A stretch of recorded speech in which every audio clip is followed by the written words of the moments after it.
Thank you. Obviously, you're not a stranger to TNN and what we kind of do. So it's really good to have you today on a one-to-one basis, as opposed to where like David was saying earlier on, as opposed to where we're all locked up in a room and there's 50 odd people all exchanging ideas, and then you find your own space and drop your own nuggets. But today is full on with you, Ose Anenih. And like I said, it's amazing to have you because I've known you as a friend, and I've followed you as a leader on different platforms. But most importantly, from my point of view, I have kind of admired your engagement style, which is what has led to us wanting to have this conversation with you. So the overarching Nigeria in diaspora and at home can see the kind of values that you push forward. Correct me if I'm wrong, but I'm guessing, David, you're nodding your head in alignment. So, absolutely. Like I was saying before you started recording, I listened to the podcast we did. I think it's almost a year now we did that podcast. Exactly, yeah. And funny enough, also made a serious impact on me. You know, some of the things he said about our politics, some of the things he said about our youth was very, very profound to me. And I've been studying the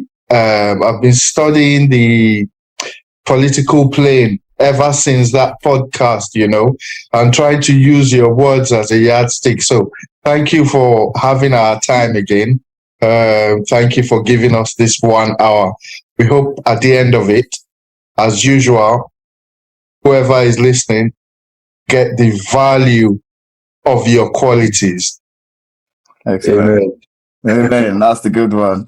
Okay, well, I'll say we normally, like you say, it's not an interview, please. Yeah, it's really just a conversation and centered around value. The key thing is we would want to obviously get the audience to know a little bit more about you. Stuff like, you know, who you are, you know, what you are and what you do. But in this case, particularly around growing up in Nigeria. So who you are, what you do, and then growing up in Nigeria. And then we can go into, you know, certain topics that we already kind of have in common with. Okay, so thanks again, guys, for having me. I watched the previous interview you had with the Alhaji Sabri, I think it was. Right. And it intimidated me, you know, the depth of conversation you guys had. So I started having a serious case of imposter syndrome. I hope I can live up to that, the bar you guys set in your last interview. Okay. And you know, so to me personally, I don't know for you, I sort of find myself now defining myself, I think first and foremost, not as a politician or as a PDP person or any of my achievement, but as a father. Right. It's how I start off with defining myself. I'm a dad. Right. And everything I do, even my politics, sort of stems from, you know, looking at my kids and saying, what type of life do I want to give them? What type of country do I want to leave? Excellent. For them. One of the things my dad was big on was education. All of us had to go to school. All of us had to get master's degrees. It killed him that none of his kids, I think none of us actually had a PhD. My sister started, but her real love was interior design. Right. And I think he cried. He literally cried when she told him, like she had finished the coursework, right, and she was supposed to hand in her thesis. Right. She was doing something in the petroleum sector. And she said, you know, I don't want to do this. So she ditched her PhD to become an interior designer. She's amazing at it, but I think it broke his heart. Yeah. So in a nutshell, you know, that sort of was what formed me. The discipline from my dad, the focus on education, and just I think for me watching as a child, watching out the way he would always have time for people and people's problems. Right. Our house was always open, never locked the doors. People would always come in and he would always have their time. And I think those things sort of like shaped shaped me and molded me into the person I am today. Well, to be fair, that story is a little bit emotional because everybody kind of knows your dad on different levels. You know, you hit the nail on the head. We don't know the guy who does all the discipline, but we kind of know the politician out there. But I'm fortunate enough to know that side of him as well, from the discipline point of view. And then obviously being a good friend of you, but growing up in Nigeria per se, like you hinted, I didn't know about you growing up, on the Igbo side of things and having that culture, kind of like given to you to really appreciate. I will put it that way. I would like to know a little bit more about how you saw Nigeria then, while you were growing up, and then obviously in a direct relation to what it is now, or how or where it's going now. I'm guessing there are two different dimensions that play here, but it would be good if you let us know if it was the Nigeria that gave you hope while you were growing up, because I assume while you were growing up as a child, Nigeria was quite interesting, let's put it that way. And that interest is what we want to capture from its value. So, yeah. That's a brilliant question. I think growing up, Solomon, we were sheltered, I think. In Benin, now this is not just me, in Benin, growing up, it was about football, it was about games, it was about Nintendo and Mario. Mm-hmm. We lived very, very sheltered lives. So to the point where I think in secondary school, my mom sent me to Lumen Christi. Because she didn't feel she felt, the life we were living was sort of like so sheltered, right? That she wanted us to learn the language. She wanted us to, know people more than the people in our streets and that area, Yeah. So she sent me out to Lumen Christi. Which is in Uromi, right? So Uromi, yeah, in Uromi. Yeah. And then after that, I actually went across the country to Zaria. I schooled in Ahmadu Bello University. Okay. Again, because they wanted us to get that, I think, experience of the wider country. And it wasn't from, I think it was because at the time, everyone felt there was a country that was working. There was a country that was sort of like on an upward trajectory. Yeah. And the context of this was during the military. Right. So I was in ABU, I think, in 92. Right. So this was smack bang during military rule. Right. But people still felt safe enough and comfortable enough to send their children across the country, send their kids into boarding houses. Even as tough as things were back then, there was still a sense, I think, of a shared Nigerian identity. Whether you were Igbo, Hausa, Yoruba, it wasn't as toxic, I think, as it has become today. I would never send my kids to school in Zaria today, just because of the way the country has become. Just because I know that people can storm the universities or schools and abduct them, and I don't travel by road. I hardly travel by train because the trains are always breaking down. Because the country has become so. I think people have become so unsure of what direction this country is headed that everybody is hedging their bets. Everybody is, sort of like withdrawing into the safety of your ethnic or geographic identity. Right. Nobody's investing enough because of the insecurity.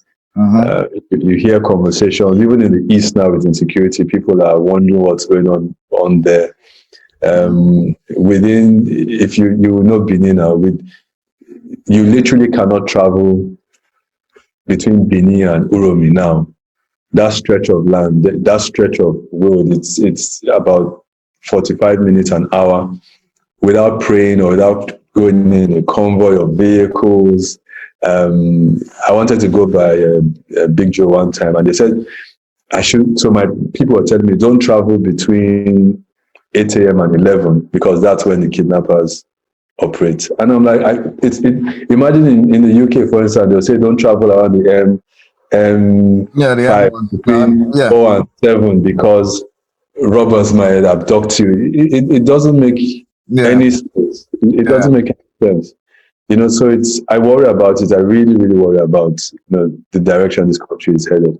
And it almost feels like, you know, the twilight zone, like, you know, you talk about growing up in Nigeria. Yeah.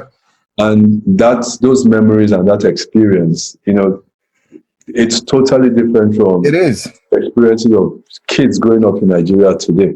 It's true, and I think that's a very key point, David. If you know, we always have this conversation. I think, David, even one time, I remember you did something where a lot of people came back to David. He said, "Look, growing up in Nigeria, the contrast is too big." I can't really remember the example you used, David, but you were hinting at what Ose is hinting at now, which is. Yes. Our lives growing up is completely different from the average Nigerian child now. It makes you worry. It makes you scared. Sometimes these things we are hearing, they're new to us because we didn't experience any of it. The worst we had growing up was, there was the bomber thing that, you know, this guy would steal children and all that. But that was said to make us not go out, not necessarily because it was rampant. It was because when your mom wants you to stay at home, she would be like, one guy is going to catch you and put you in his agbada and run away. You know, those are like fairy tale stories. They weren't realities, but now they're becoming realities. And I suppose during the podcast, we would touch on things with regards to leadership and how we can start looking at these things in terms of giving back or making things better. But you did mention on education, which I know you are really, really big on education. One of the things I said earlier is my admiration for you is how you engage with people both online and offline, and it's purely from an intellectual and educational point of view. It begs us to say, can we talk about education in Nigeria? I mean, how do you see it? What is it? You know, or what is your expectation from it? I'm just throwing those three things in the air, and whatever lands, whatever you're comfortable with, let's pick it up from there and have a talk about education in Nigeria amongst ourselves, and then we can see. Yes, Ose, Solomon has made a good point, but listening to you, I'm intrigued. You are what we call a diversified Nigeria. You have Edo heritage, you have Igbo heritage, you schooled in Zaria, which is in the north. Yeah. Now, relating this to what Solomon has thrown in the air, education, what impact did that side of you? Yeah. What impact did or impressions did you get from your Igbo diversification and then your Zaria relationships with people who you went to school with? What impact did they have on you, and how did they mold you into the kind of person you are now, which makes you think a lot about education? Yep. I think for a lot of us growing up, and again, I will have to pivot back to, you know, recognize that there's a difference between, you know, our education growing up and our outcomes, and, you know, what's the current situation. Yeah, I think growing up we had sort of like the best. I mean, definitely compared to what's going on now, we had a really, really good standard of primary and secondary school education. And I recall, you know, it was funny. I recall after finishing from Lumen Christi, it was a missionary school. Yeah. And then I finished from ABU. I recall thinking that everything I needed to learn in life, my education, my formal education, I had actually acquired it by the time I was graduating from Lumen Christi. Yeah, that's wonderful. I didn't leave ABU with an education outside networking, if that makes any sense. Yeah. Outside building relationships, outside learning how to, negotiate your way through society, because university was sort of like a microcosm of the wider society. So basically, that system worked at that point in time. It did. And there was also the important thing that growing up, we sort of were, it was drummed and drilled into us that, education was important in determining how you would end up in life. You wanted, if you didn't go to school, you would live in penury. If you went to school, you would have chances of becoming a lawyer, a doctor, a pilot, an engineer, whatever. And you could see it, in society then, the stars of society were, your people in Shell, were your star lawyers. It was Gani Fayemi and all those guys. It was people who had solid educational backgrounds, and I think that sort of changed. And I'm not talking about the quality of the education per se. I'm talking just about the way society started treating education or educational degrees. So you started seeing a focus, and maybe the point, if we were to pick a point, it would probably be 1999. We started seeing society celebrate politicians, and less so doctors and lawyers, and because it was politicians that you were seeing on television. They were the ones with access to money and resources, and then you sort of like young people model their behavior on what they see on wider society. Right. And also, if your role models stop being your engineers and your lawyers and your doctors and start being politicians, who had nothing before they went into public office, who are less educated than you, are less articulate, have no vision for society, but just because of the status that society or political society grants them, they become demigods. Right. People started aspiring to political office, not to serve, but as careers, as platforms to shine. They became the new celebrities.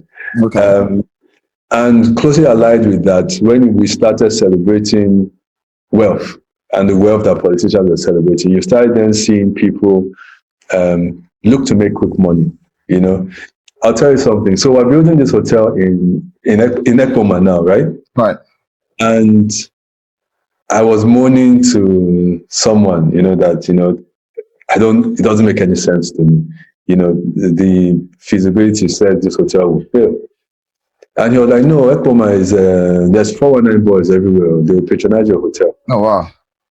You guys will be fine. All the hotels in Ekpoma, in Uromi, in Edo, 419 boys full up. Wow. They have money to spend. So, don't worry about it. Wow. And I was, thinking like, so how are you going to build a business based on patronage from fraudsters? Like literally, how can that be your business model? And it's not an Ekpoma thing. It's not an Edo thing. It's a societal thing. How can that be your business model, or how can that society prosper or thrive? Well, do you find that disappointing from an educational point of view? Like, okay, obviously growing up, like you said, you got everything you wanted from the system, which is a credit to the system at that point in time. So aligning it with what you're doing now, you've done what you're doing. You're a businessman. You're looking at ways you can affect leadership, and then you're hearing all these stories. Do you sometimes reflect to when you were being educated? Did you have this kind of thoughts? Did you ever think you would meet this kind of alignment where you're doing something and there's a potential that it's criminals who are going to be patronizing you? Did you ever get to that kind of reckoning in your early days? Now, I'm guessing not, because it's interesting you bring back the secondary school days, because that's one thing I know about you when it comes to critical thinking. And I'm not just saying that because we know each other on a level. It's I know you think very, very deep. I know you know how to analyze things. So you must have had this snippet, or you must have had this projection when you were young that, hey, look, you're going to do something for the masses, but not for criminals. So did you meet that disappointment when this business kicked off? Yeah. So, I mean, I'm still, we're laughing about it, but I'm still in shock. Yeah, I can imagine. I'm still in shock. I don't know how we pull back from it when you have, I'm talking about a hotel now. When you have, there's this soap, there's this traditional thing. Yeah. And you're pricing it on the side of the road and you're in the village and you want to buy it. And the seller telling you, if you don't buy it, these G boys will buy it, Wow. And I'm like, how do you, we have a serious problem. Sometimes it's easy, I'm a politician, I belong to PDP, and Right. it's easy and convenient to say it's APC that's a problem in Nigeria. But, honestly, it's not. We have systemic failures going on all over the country, in our communities, in our towns, in our states. It's not, I honestly don't know how we address it. It's Well, I would look at it this way, if I interject a little bit, right? You see, you've highlighted what Nigeria can really become if we focus on education. I mean, you're a product of the Nigerian educational system, along with many, many, many people like you, many people we've spoken to on here. They are products of that system. So the system works. I am a product of that system. David is. A lot of the people I see here are. But the thing, you just highlighted that we have a problem in Nigeria, which I think leads us to a key conversation in this podcast, which is why grassroots politics in Nigeria is key. I remember around last year when you were on these programs with us, that was one subject that was really passionate with you, and you really, really ramped a few nuggets home in view of pushing grassroots politics. But from a strategic point of view now, how would that solve a problem for Nigeria? So sorry, Ose and Solomon. Mm-hmm. I'm going to go to a premise that will help enhance this conversation. A few weeks ago, we were opportune to speak with a prominent PDP person from Kaduna State, Alhaji Shuaibu Mekati. In our conversation, he made a statement that impacted on me. He said, we let our third or fourth 11 take the reins of politics. And that is why we find ourselves where we are now. Yeah. So using that as a yardstick, okay, how do we position the grassroots? Like Solomon has said, how do we now reclaim the grassroots, or how do we try and position the grassroots into a mindset of the first 11 rather than the fourth 11?